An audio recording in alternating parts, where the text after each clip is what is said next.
Good morning, ladies and gentlemen. So welcome for this press conference we are hosted for Project 2049 Institute, welcoming their visit to Taiwan. We've been long waiting for their arrival. The delegation is led by their president, the Honorable Randy Shriver. He is the chairman of the Project 2049 Institute and also former U.S. Assistant Secretary of Defense for Indo-Pacific Security Affairs. We all know him. He's a good friend of Taiwan, and also he's here with his delegation. Also together with me, another good friend of Taiwan, we have Mr. Dan Blumenthal. He's a senior fellow at the American Enterprise Institute. And so he is also coming back to Taiwan. And so we're very, very happy to have them both with me sitting here. I'll be inviting them to speak shortly. And before that, I would like to acknowledge the presence of also so many good friends here in the delegation and also here with us. We have also Ms. Carrie Bingham, Director of the Aerospace Security Project at the Center for Strategic and International Security, CSIS, here with us. We have Dr. Colin Francis Jackson. He's chairman of the Strategic and Operational Research Department at the U.S. Naval War College.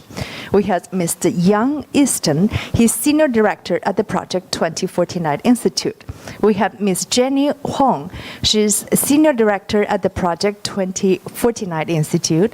And Mr. Eric Lee, associate director of programs at the Project 2049. And besides many others, good friends of the delegation. And also we have here from North American Department, we have 林美辰专门委员. She's Assistant Director General of the Department of North American Affairs. 林美辰专门委员，我们的北美司的. So having introduced all our guests here on the stage, also the audience, right now it's my honor to invite Randy to address the audience. Thank you. Thank you, Madam Ambassador. It's wonderful to be back in Taiwan, and it's my privilege to lead a delegation on behalf of our institute with the folks that you kindly introduced. Our mission here is to renew contacts. It's been, in my case, 2.5 years since my last visit to Taiwan. So to reestablish contact and have a chance to exchange views with officials here. But it's also not lost on us that we visit during a very critical time. Coinciding with our visit, we saw more PLA activity in an attempt to intimidate and coerce the people of Taiwan. We see a lot of Taiwanese enthusiasm to respond to that kind of pressure, enthusiasm that takes the shape of not only the military response, but interest on the part of civil society to contribute and be prepared and to think about resilience. So it's an important time to be here for us to learn from our friends in Taiwan what their priorities are, not only how they're responding in the here and now, but what they think they need in our partnership and our relationship. So our goal is to not only absorb and be educated, but also to return to Washington and other places and be good advocates for this relationship and be able to talk in an informed way about what this relationship needs from the U.S. side of the ledger in terms of policies, in terms of what our Congress might be looking at in the coming year, in terms of what the executive branch may do with respect to military relations. So again, we want to be informed advocates for this relationship, and so far during this visit, I think we've had excellent exchanges, and we're better positioned, we're better for it. So thank you. Thank you so much. Randy, it's wonderful to have you back, and also our sincere thanks for your support to Taiwan over the years. We definitely need translation for this important words. Thank you, Sophie. 所以大家早安，真的非常高兴这一次可以回到台湾，率领我们2049计划研究所的这个访团。那我们这一次回到台湾的目的，主要是希望可以重新进行对话。因为我个人的话，我上一次访台其实是2个半年前的事情。了，所以我们这一次也跟非常多台方的官员，还有这个领袖来进行意见交换。那我们现在确实是一个非常关键的时刻，即使是今天这周，我们都看到解放军也在台湾周遭的这个区域进行相关的活动，增加对台湾人民的压力以及胁迫的行为。但是我们也看到台湾以非常负责任的方式来回应这些压力，不管是在军事上，还是我们公民社会。我们都看到大家准备好做出贡献，以及做更多的准备来建立韧性。所以我认为我们这一次来到这边访问是非常重要的事情。我们希望可以进行相关的学习，以及跟我们的友人去进行讨论，了解台湾正在做哪一些准备，还有需要我们伙伴什么样的协助。所以我们这一次学习到更多的知识之后，我们回到华府的时候，也更能为台湾、为台美关系发声，去了解台湾这边需要美国提供什么样的帮助，不管是政策面，还是这个国会明年的一些讨论的方向，或是行政团队在进行更多的军事合作的这个方面。所以我们目前为止，我们的访问都非常的顺利，进行了许多非常好的对话，所以很高兴来到这里，谢谢。Thank you, Sophie. Also here acknowledging the presence of another good friend, Dan Blumenthal. Thank you. Okay, now with the permission right now, we open the floor for questions. So any questions from our reporter friends? 有没有提问? Oh, yes. Okay, from Xiaoqiao Zhou from CNA. Thank you. Welcome, Chairman, to Taiwan again. I'm Joseph from Taiwan Central News Agency. So my question is that a recently released CSIS war game simulation on the Chinese invasion of Taiwan has come to the conclusion that, unlike Ukraine, once a cross-strait war breaks out, it is impossible to U.S. and other allies to get any troops or supplies to Taiwan. So they suggested that whatever weapon Taiwan needs to defend itself, you would have to send it before the war begins. So in your opinion, and with your experience in Pentagon, is there any way that the U.S. government could do to speed up the delivery of weapon system or required weapon to Taiwan? In particular, now we're already seeing a backlog due to the Ukraine war. Thank you. We allow translation for the question, so we understand. Sophie.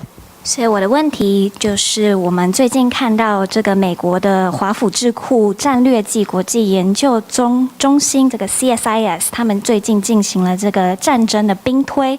那他们的结论是，不像乌克兰战争，如果台海发生战争的话，美国可能没有办法及时的把这些军队人员还有一些物资送到台湾。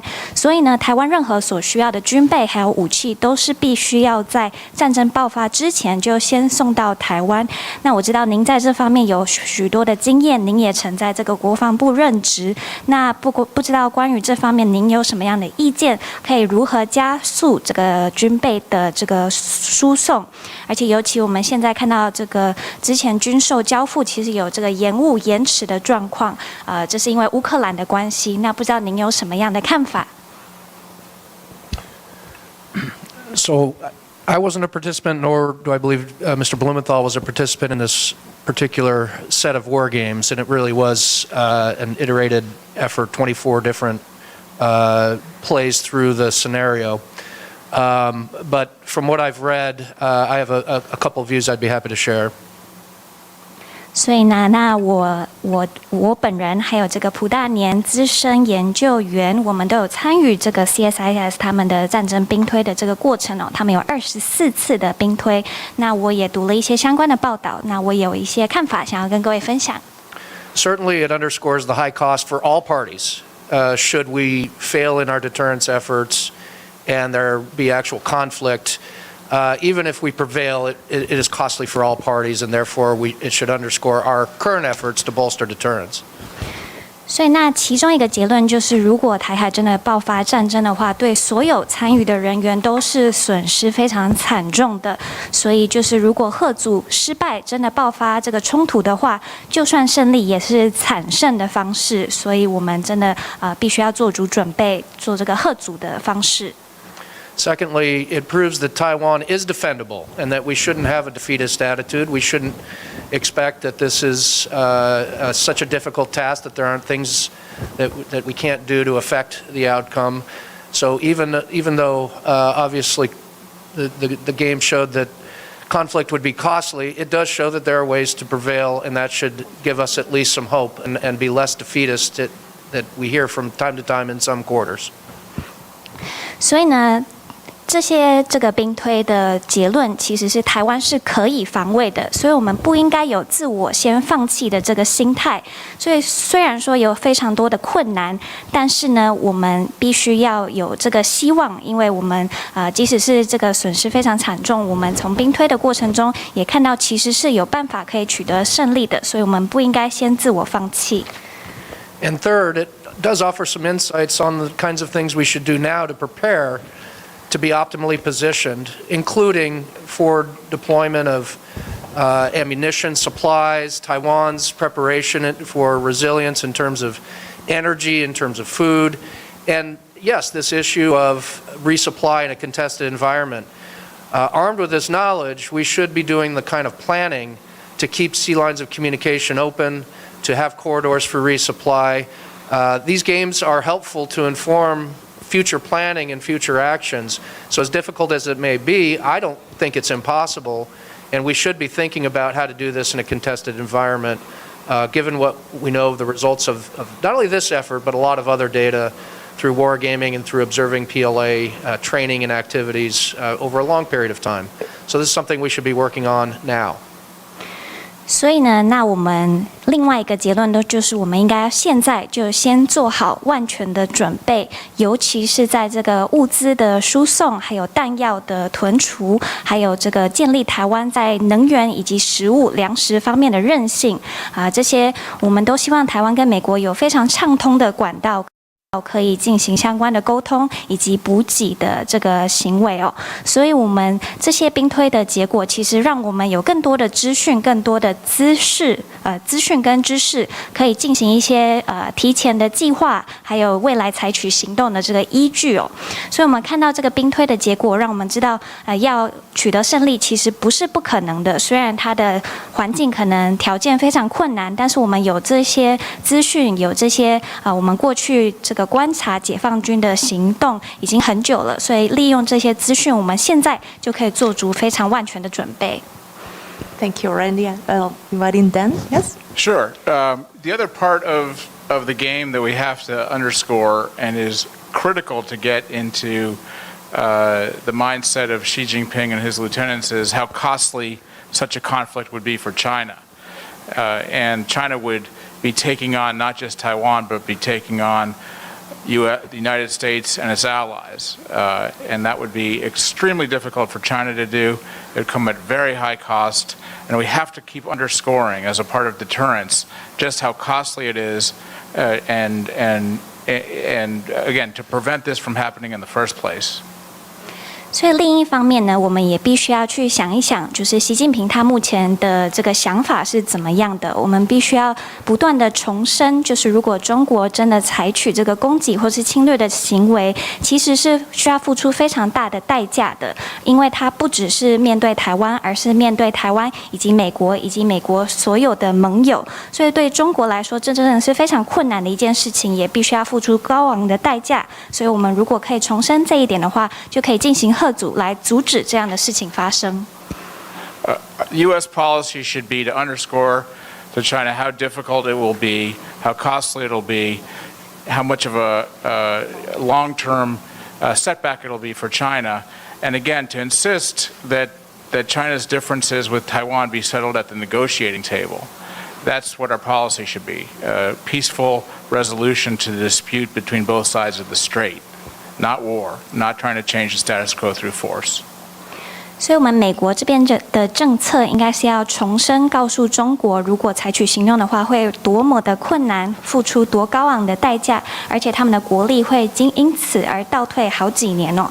所以我们必须要让中国知道，如果和台湾这边有任何不同的看法，任何的歧见，都是应该透过沟通协商来讨论，应该以和平的方式来解决台湾和中国之间的一些问题，而且不应该用武力来改变台海目前的现状。Thank you very much. Okay, we take next question. Samson, Director Bloomberg. Hi, Samson Ellis from Bloomberg. Other US Track 2 delegations that have visited Taiwan over the past 6 months since Pelosi's visit have noted a greatly increased urgency in the requests/demands from Taiwan, including the occasional pounding of tables for systems that Taiwan has ordered already several years ago and have not yet been delivered, obviously Stingers being the obvious example there. Have you also seen that sense of urgency in your discussions on this trip, and is that a message you're going to take back to the US that Taiwan needs these weapons soon? Thank you. We allow translation for the question. Thank you, Sophie. 所以我的问题是我们最近这6个月以来，就是裴洛西议长访台之后这6个月，我们看到来自美国的许多的访团呢，他们都注意到台湾这边有一种紧迫性，就是台湾对于跟美国购买的这些武器，目前都迟迟还没交付，而且可能是好几年前就已经购买的武器还没交付这边有一种更紧急的感觉。那不知道您这次访问的时候有没有感受到同样的紧迫性？那您是否回到美国的时候会传达这样的讯息，就是台湾需要这些武器军备，而且是现在就需要？ Thank you. Inviting then. Thank you very much. Yes, the short answer is yes. There is a sense of urgency here. President Tsai and her team are very focused on defense reform, on getting prepared, on civil resiliency, on getting the weapons in their hands that they need. But even more so, I think what we're going to come away with is that Taiwan faces threats every day that are below the threshold of a full invasion. This thing that President Tsai has mentioned, the cognitive campaign, the psychological campaign, the constant presence of the PLA now for a while in China's AIDs, other attempts to manipulate the Taiwanese public to try to convince them there's no hope. These sorts of things are a day-to-day struggle. And I think we really need to get that across to Washington, that we have to address this coercive campaign, this cognitive campaign, this psychological campaign, at the same time as we prepare for a possible escalation over time to an invasion. Very true. Thank you. Translation, Sophie. 所以简短来说，我的答案是是的。我们这一次访台确实有感受到这样的紧迫性。那我们和蔡总统还有其团队在讨论的时候，我们也看到台湾正在进行许多这个军事方面的改革，还有动员这个公民的防卫，还有取得相关所需要的武器哦。那所以，但是我们这一次回到华府，想要传达的讯息，主要是台湾其实每一天都在遭受一些威胁。那这些威胁可能不是军事上的这个实际的攻击，而是一些像心理战，或是这个解放军持续的这些灰色地带的行为，还有就是试图去分化我们台湾的社会大众，让他们觉得好像未来没有希望。这才是我们这一次希望可以回到华府跟他们表明的，就是台湾其实每一天都面临这样的威胁，所以我们在准备迎接就是可能的军事冲突之外，我们也必须要想办法来因应这样的行为。Agree in full. Great. Excellent. We take the next question. More question? Chris, New York Times. Thanks very much. Chris Buckley from the New York Times. A couple of questions, both for Mr. Shriver and Mr. Blumenthal. First of all, you mentioned an uptick in PLA activity recently. I'm wondering, particularly in the light of your conversations in Taiwan, what do you expect from the PLA in the coming 12 months leading up to the Taiwanese election? What do you expect from the Chinese military in terms of perhaps signaling or intimidation? And what would your thoughts be on the appropriate response from Taiwan and the United States? And a second question, particularly coming from Washington, we now have a new, very finely balanced Congress in place. I'm wondering if you could share your thoughts on how that may affect Washington handling of Taiwan and also China as well. And just finally, could you just tell us who you've been meeting during this visit as well? Thank you. We allow translation for these questions. 那我主要有3个简短的问题哦。那第一个就是您刚有提到解放军的活动不断的增加对台湾的压力。那不知道在这一次访台的相关讨论之中，你们得到的结论是你们期待就是或预期未来就是2024总统大选之前的这一年当中，你们预期中国解放军会有什么样的传达什么样的讯号，或是他们会有什么样的活动？那台湾和美国这边应该要做什么样的回应呢？那第二点就是我们现在看到美国已经选出了新的这个议会的国会的成员，那这个两派之间是更加的平衡，那不知道这会如何影响华府在处理台湾和中国议题的一些方向，还有这个方针呢？那最后一个问题，我想要了解一下，此次访团来到台湾，大概有跟哪一些政府官员或是单位来会面呢？ Thank you, Chris. We've been very well received here. We've had the honor of meeting the President, the Vice President, the Secretary General of the National Security Council, the Vice Minister of Defense. We've met with MOEA, the Minister, and so I'm probably leaving out one or two, but it's been an excellent reception, and the discussions have been very rich. In terms of PLA activity, I think these kinds of activities can have several purposes, one of which is the political signaling and trying to affect the mood and optimism and attitude of people on Taiwan. And with regard to the upcoming election, I think we'd anticipate more of the same. I can pause. 所以我们这一次来到台湾，真的受到非常温暖的接待哦。我们见了蔡总统、赖副总统，还有国安会的顾秘书长，还有这个国防部的副部长，还有经济部的王部长。我可能漏掉了一些，但是我们这一次真的进行了非常多，让我们收获非常多的讨论。那再来就是解放军的活动，他们可能有很多种目的。那其中一种可能就是一种政治上的信号哦，就是来影响台湾社会大众的这个总体的士气，或是让他们对未来没有希望。像我刚刚提到的这些做法哦。那如果是讲到这个对2024总统大选之前的这段时间，我认为是大部分都是相同的这个状况了。They can also have, of course, military and operational purposes, training for the PLA, testing the response and reaction from Taiwan and Taiwan supporters. Those aren't mutually exclusive. They can both be objectives that are carried at the same time. 那可能也有一些军事上的意涵，就是去训练解放军的军队，还有再来就是测试台湾这边的反应，还有台湾的支持者的反应。那这些目的其实是可以同时进行的。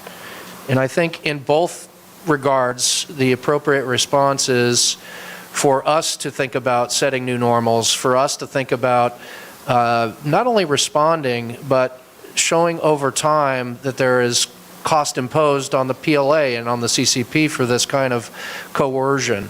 So supporting Taiwan, trying to provide reassurance as Taiwan carries forward with its own election, but also taking frankly a page out of the PLA's playbook. When they provoke, we should do things that are incrementally different and beyond what we've done before in ways that strengthen our military relationship and better posture us from a defense perspective. So I don't know what our administration will do or what will be worked out between the U.S. and Taiwan, but that's certainly something I would advocate. 所以呢，那我们这边也不算是做出回应，但是我们应该让这个解放军还有中国共产党去了解到，他们这些行为是有代价的，他们对台湾进行这些胁迫行为是必须要付出代价的。那我们可以做的就是支持台湾，还有提供台湾所需要的一些这个保障哦，就是在接下来总统大选之前的这段时间，我们都必须要持续的支持台湾。那在解放军他们进行这些挑衅的行为的时候，我们可能也可以想想有什么样不同的做法。就是跟过去不同的做法，像是我们可以强化台湾跟美国之间军事国防的一些合作。那其实我也不确定美国的行政团队会做出什么样的决定，但是我相信这样的方向是非常好的。And with respect to the Congress, we'll watch with great interest the new Select Committee on China, Chairman Gallagher, and how he will proceed with this new Select Committee. But the fact of the matter is, the China challenge, the related support for Taiwan has enjoyed bipartisan consensus for a good period of time, and we saw that in the last Congress and the provisions of the Taiwan Policy Act and the many provisions that ended in the NDAA. So even with a change of control in one of the chambers, I think we'll see continuity with respect to the Congress looking for ways to support Taiwan and support our bilateral relationship, including in the defense and military area. So without being able to provide specifics at this time, I do anticipate that this will be an agenda that the Congress will take up, and that there will be further provisions to support Taiwan given the threat that they face, as Mr. Blumenthal said, every day, but the pending threat of a potentially worse scenario, an invasion or attack of Taiwan. 所以那关于美国国会的这一题呢，我们也持续的在关注。那像是国会这次有新的关于中国的这个委员会，我们也非常的关注他们接下来会有什么样的这个决定还有行为哦。那关于中国的挑战，我们也会持续的支持台湾。那我相信这是一个跨党派的共识。我们看到上一任的国会就有这个台湾政策法，还有这个国防授权法案，都是非常支持台湾的。那我相信，因为这是跨党派的共识，接下来这的政策也会有非常高的一致性，我们会持续的支持台湾台美关系，而且是更加强我们国防军事相关的合作。那我可能现在没有办法给各位太多的细节，但是我相信国会会持续的朝这个方向前进，就是更加的支持台湾，因为台湾每天都面对像刚才我的同事说的这些威胁，而且台湾也必须要准备迎接可能更糟的一些状况，像是中国的侵略等等。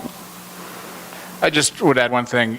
We know it's coming, more coercion, more isolation, more messaging to Taiwan that it's hopeless, more messaging that the United States isn't a reliable ally, all the kinds of disinformation that Taiwan has to deal with on a daily basis. So we need right now a counter-coercive campaign in conjunction with Taiwan, and that has some military elements that Mr. Shriver described, but it also has diplomatic and informational elements that we have to work on together.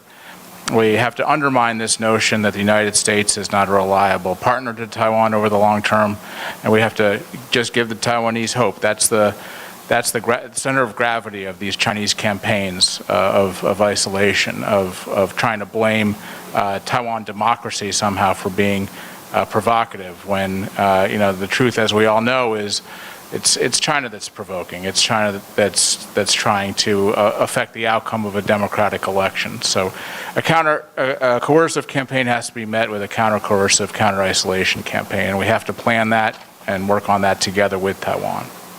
Thank you.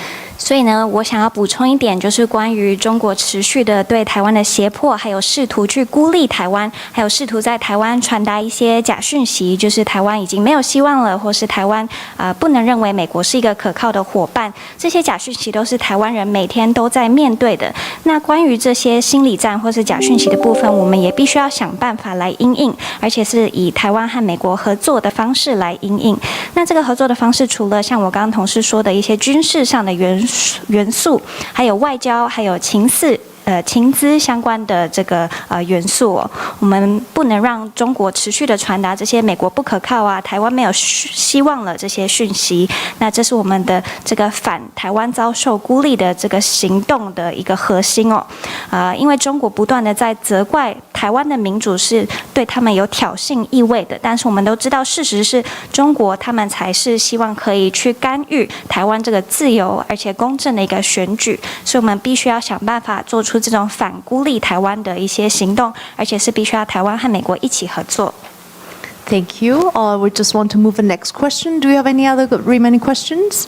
Yes, no? Okay, yes. 民视来，民视玉年。Formosa TV. 我想请问一下，就是 CSIS 的兵推结果认为就是中国会惨输，而且可能还会失去政权。可是呢，中国的军事专栏分析，这兵推的结果是没有意义的，因为美国的目的是要卖台湾武器。那想请问一下，美国这边怎么看？ Any translation for the question? So my question is about the CSIS war games. The conclusion showed that China would be defeated and also the CCP would lose its power. But Chinese media has shown that they have stated that these war games have no meaning because the U.S.'s purpose is to sell Taiwan weapons. That is their only and sole purpose. What do you think about this opinion?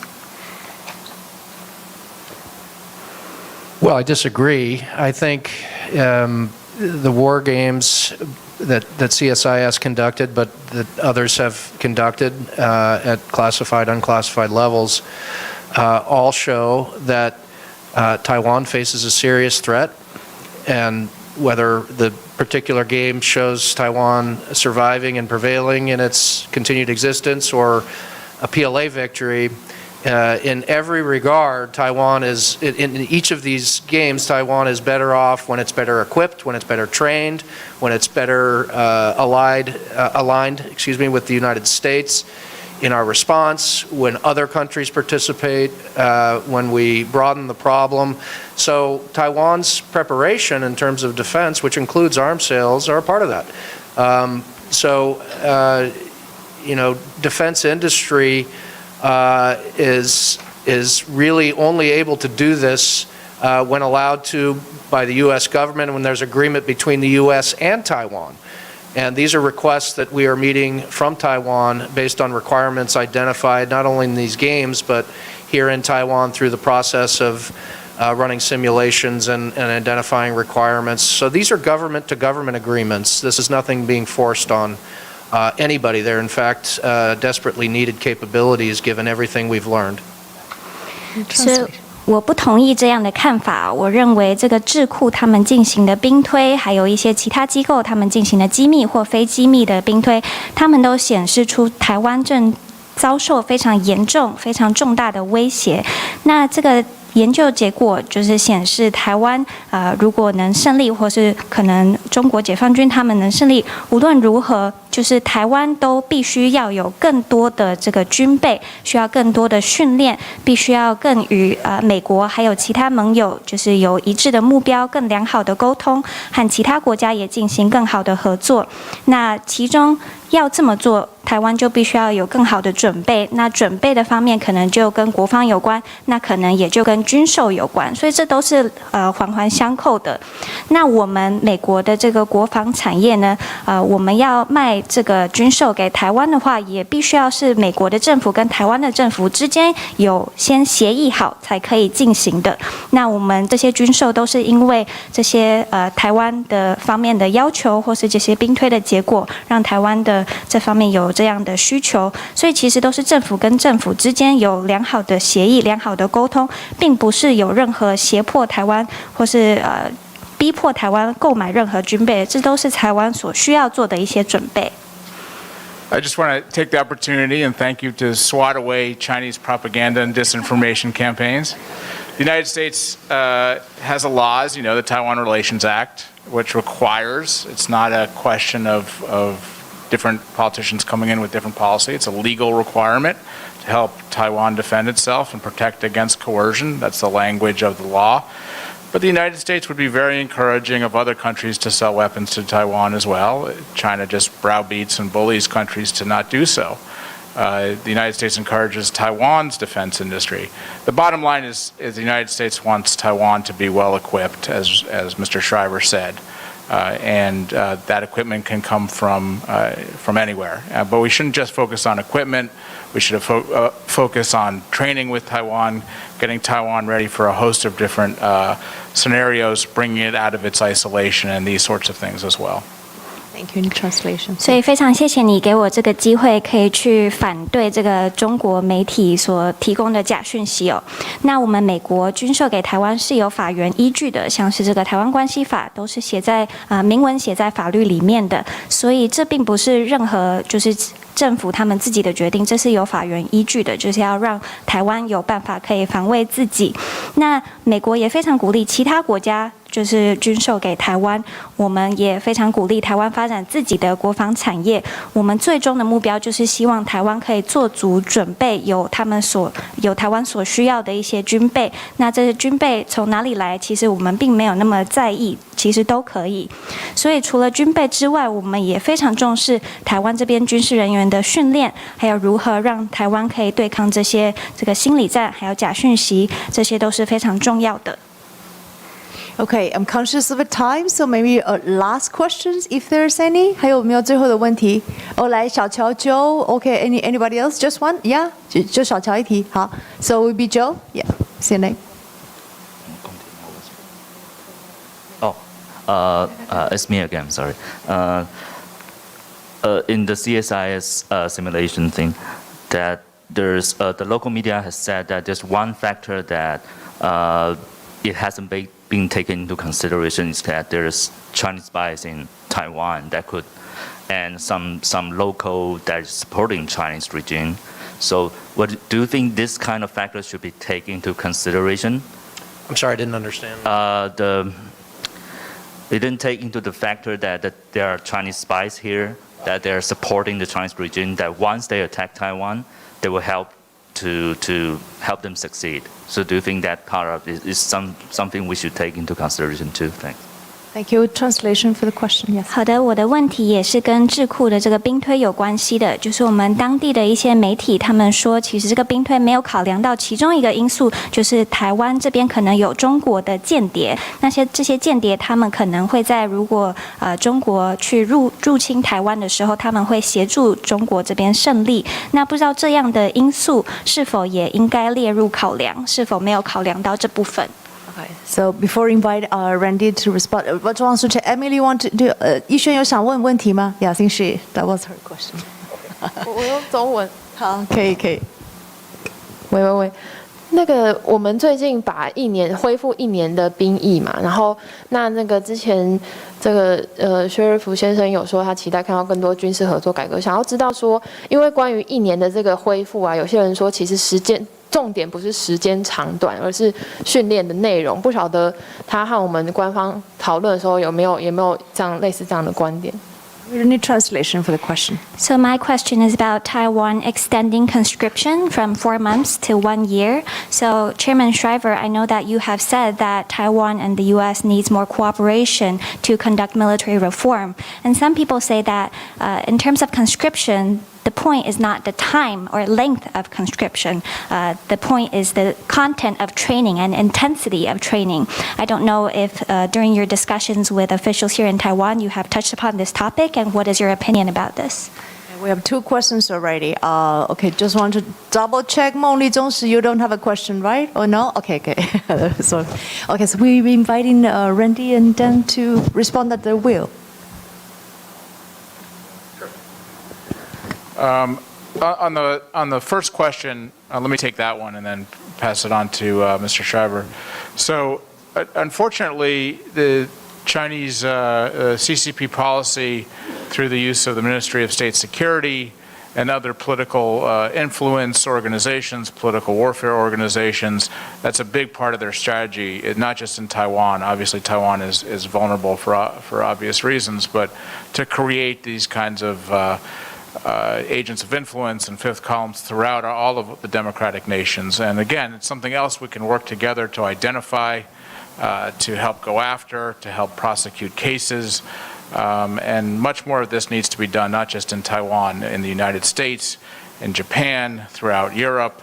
We're just all waking up to this threat of agents of influence, whether it is to influence our politics or to work, as you say, with the PLA in case of more extreme scenarios. So we do have a lot of work to do as we're all waking up to this multifaceted threat that the CCP poses to the integrity of democracies, and we need better answers, and we need them pretty fast. Thank you. Thank you. Translations. 所以非常遗憾的，中共这个做法还有行为，其实不只是在台湾他们在许多的其他的民主国家，其实也都有这些间谍的这个行动哦。那我们台湾跟美国之间可以合作的，就是想办法来辨识出这些间谍，还有起诉，还有进行相关的合作，像是台湾跟美国，还有甚至是日本跟欧洲国家。都是，因为我们现在都越来越意识到有这样的威胁，那这些间谍可能会影响到我们的政治啊，或是就是如果有更极端的状况，就是中国如果入侵台湾的话，他们可能还会进行这个协力的角色哦。所以我们有非常多的工作要做，因为现在中国对于民主国家是有多面向的这个威胁，所以也带来非常多的挑战，我们必须要尽快的想到解决办法。The issue of training has been much discussed during our visit. We believe, as an institute, that increased training could be a key enabler to a more effective fighting force in Taiwan. We've seen elsewhere, Ukraine, for example, where the ability to train with NATO, Western countries, United States, has been a differentiator on the battlefield in favor of the Ukrainians. So it's something we'd like to see increased. But of course, these two issues are related. If you're only serving for 3 months, there's only so much time you can do to train. So extending the conscription for a year does give more opportunities for that interaction and that training. So these are sovereign decisions, obviously, on how to construct the force and how long a conscripted period would be. But having made the decision, we applaud it because we think there's opportunities to have much better trained force, which then can help with a better trained reserve force or even civil society after that longer period of military training. So we support it, and I think it's a good thing. Thank you, Randy. 所以我们这次访台，其实在这个军队训练的方面有许多的讨论哦。那我们2049计划研究所，我们也非常支持，可以提升训练的品质，还有这个强度哦，因为这样可以确保台湾有更有效还有强大的军力。那我们也看到，像是乌克兰，他们也有很多机会可以像是跟北约、还有西方国家、还有美国进行训练的这个行动哦。那这是在他们进行战争的时候，也是非常大的帮助。那其实这两个是环环相扣的，因为如果你的义务役只有3个月的时间，其实你能进行的训练也是有限的，因为时间实在太短了。如果延长到1年的话，其实就有更多的机会可以进行更多强度更高的这些训练。那这是每个国家必须自己做的决定，就是义务役的长度多长啊，或是内容如何，这都是每个国家可以自己做的决定。但是我们2049计划研究所是非常支持这样的决定，因为我们认为这带来更多的机会，可以去强化台湾的不管是军队还是后备军力，还有这个公民防卫的这些构想，我们认为是非常好的，也予以支持。Thank you. If there's no any other question, I believe so I just would like to highlight, our sincere appreciation, for the visit, the presence, and the assistance of Randy Schreiber, for his leadership. He supported Taiwan over the years. He is not only very well known Taiwan. I think he visited like 80 times to Taiwan in the past 20, 30 years. We've seen he supported Taiwan before and after as the former U.S. Secretary of Defense. He has always been long-standing in front of Taiwan. We really, really appreciate that. It's wonderful seeing you. Thank you for bringing your institute, your great colleague with us. It's really great to have you back to Taiwan. Also to thank Dan, Mr. Blumenthal. He has always also long-standing friend of Taiwan. Visit Taiwan like 60 times as well during the past 20, 30 years. So you know that they both maybe know Taiwan better than we do. And so we're really thrilled to have you back. Thank you so much. And so may Taiwan also be called your second home.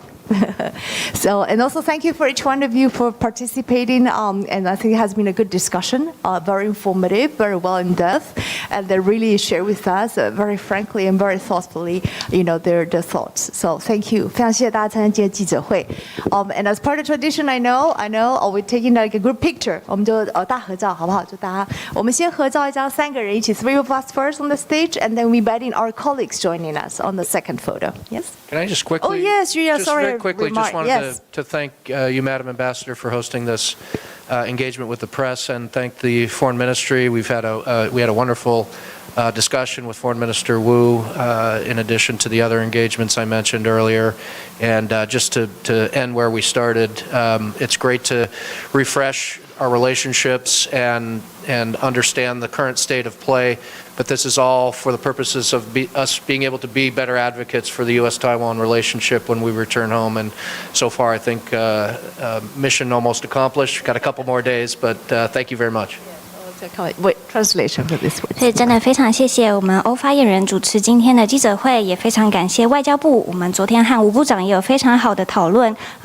像我先前所提到的，我们来到台湾就是希望可以重启这些对话、这些讨论，所以真的可以去了解台湾现在的现况是非常好的。因为这样我们回到华府的时候，就可以为台湾还有台美关系发声，这都是非常好的。那我们的行程还有几天的时间，但是我们任务应该是快要圆满达成了，所以真的非常高兴这一次可以来到台湾。Thank you very much. Yes.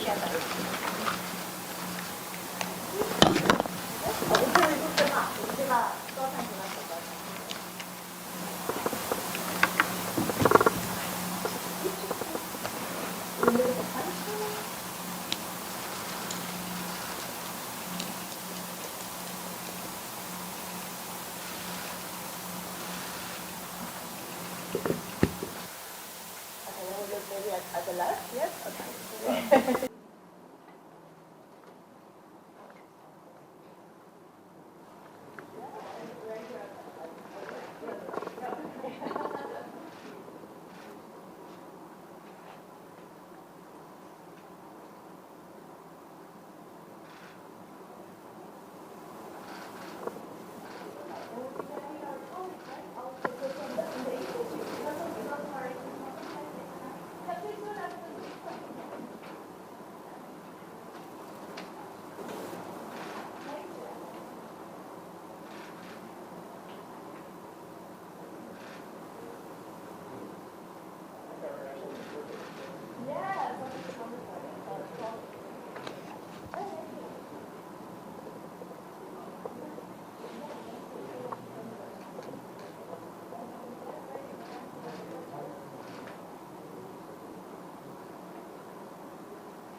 Hello, here we have camera. You want to say hello as well? Hello. Yeah, hello, you guys. Hello， 谢谢你们了，谢谢大家，谢谢了，感谢。你要再访问他吗？访问你，要访问我。等一下，我们今天美国为主哈。等一下，你要问哪一个？你要问美国那个日本的吗？没有，我想要问现任的事情。哦，现任的没有，今天美国为主。